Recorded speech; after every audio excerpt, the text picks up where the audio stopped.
Bismillahirrahmanirrahim. Selesai tanda besar kiamat yang keempat. Apa dia tanda besar kiamat yang keempat? Lepaslah Ya'juj dan Ma'juj. Ya'juj dan Ma'juj. Siapa Ya'juj Ma'juj ini? Sama dengan Dajjal.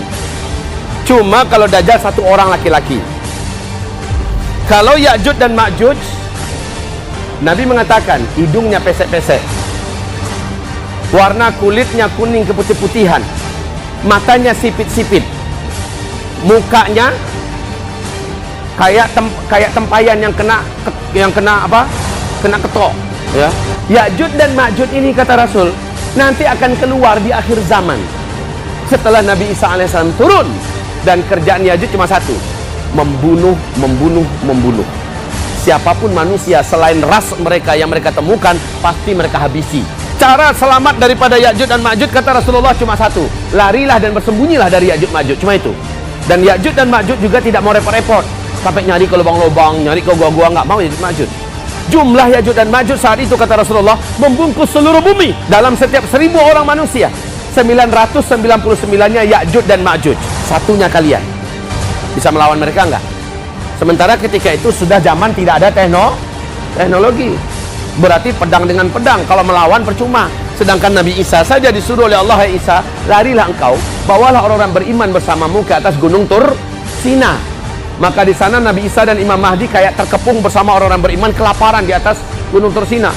Kenapa? Dari gunung itu sejauh mata memandang seluruh gurun Sahara yang ada Ya'juj Ma'juj semua, saking banyaknya Pak. Ya'juj dan Ma'juj habis langsung.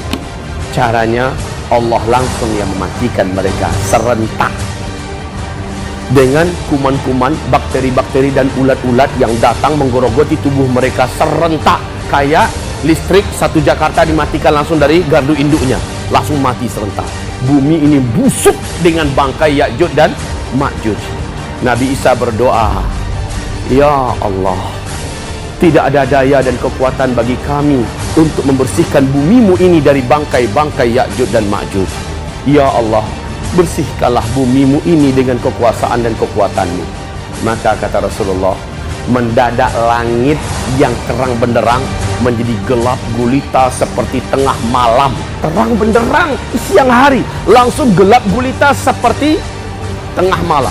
Tidak ada setitik pun cahaya matahari lagi yang masuk. Ada apa? Ternyata dari langit burung-burung yang sangat banyak sedang menukik menuju ke arah bumi. Rasul mengatakan burung-burung tersebut bentuk lehernya dan besar lehernya sama dengan leher onta-onta kalian hari ini. Kebayang nggak besarnya burung-burung itu? Sudahlah, itu banyak yang menjadikan langit langsung gelap gulita. Udahlah, nggak kebayang kalau begitu. Seimbang dengan bangkai-bangkai Ya'juj dan Ma'juj yang akan dibawa. Maka burung ini menukik, setiap burung membawa bangkai Ya'juj dan Ma'juj. Pertanyaan sekarang muncul, Ustaz, sebanyak itu Ya'juj dan Ma'juj, di manakah Allah sembunyikan mereka sekarang? Dan burung-burung yang besar-besar dan sebanyak itu, di mana posisinya sekarang?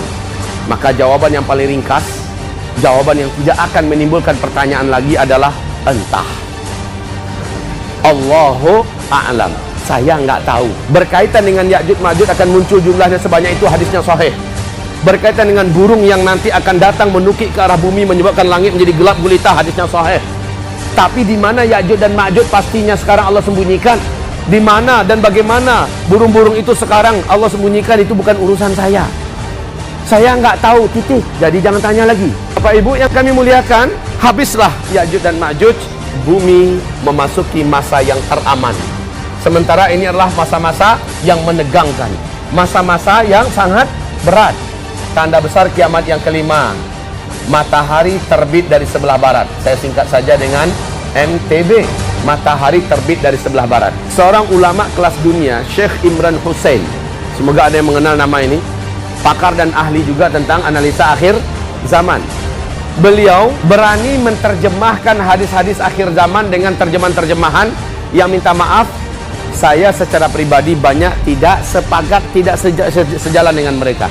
Contoh, matahari terbit dari barat ini menurut Syekh Imran Hussein, ini tanpa mengurangi hormat saya kepada beliau ya. Menurut Syekh Imran Hussein, matahari terbit dari barat itu maksudnya adalah kebangkitan Islam nanti di akhir zaman adalah dari Eropa dan Amerika. Lihat saja sekarang Rusia, orang berbondong-bondong masuk ke dalam Islam. Lihat saja sekarang Jerman, Eropa nih sekarang setelah pasca Rohingya, orang di Eropa berbondong-bondong masuk Islam. Sekarang ini lihat saja di Amerika, setelah pasca keruntuhan gedung WTC, berbondong-bondong orang masuk Islam sampai sekarang, Pak. Maka menurut beliau itulah yang dimaksud dengan kebangkitan Islam dari matahari terbit dari barat. Dan saya mengatakan tidak. Di dalam hadis sahih Imam Muslim, betul-betul fisik matahari yang menerangi bumi kita ini, kata Rasulullah, dipanggil oleh Allah.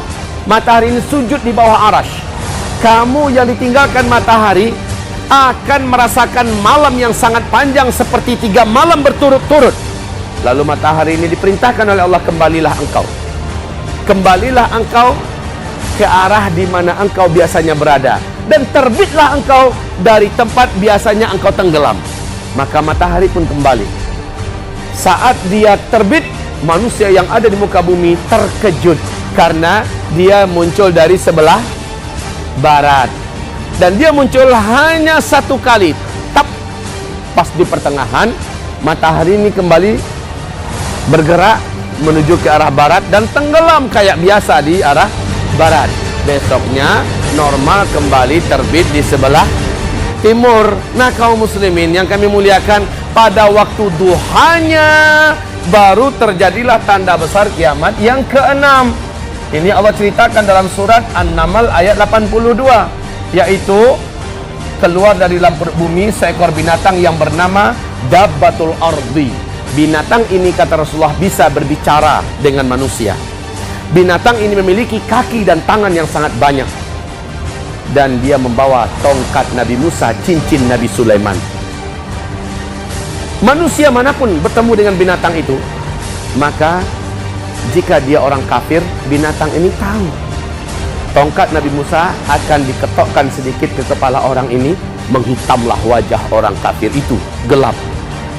Jika ia berjumpa dengan orang yang beriman, binatang ini tahu, maka dia akan usapkan, 1 kali usap saja cincin Nabi Sulaiman, maka dia pun menjadi putih bersih.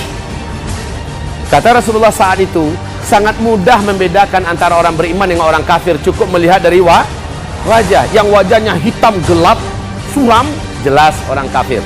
Yang wajahnya putih bersih, jelas orang beriman. Ini bukan dongeng ya Bapak Ibu, ini bukan film Hollywood, ini bukan cerita lelucon dan dongengan, tetapi bersumberkan kepada hadis-hadis Rasulullah yang mulia, hadis-hadis yang kuat dan sahih. Binatang ini muncul 3 kali di tempat yang berbeda-beda. Kemunculan yang terakhir, kata Rasulullah, dari dalam perut bumi kota Mekah.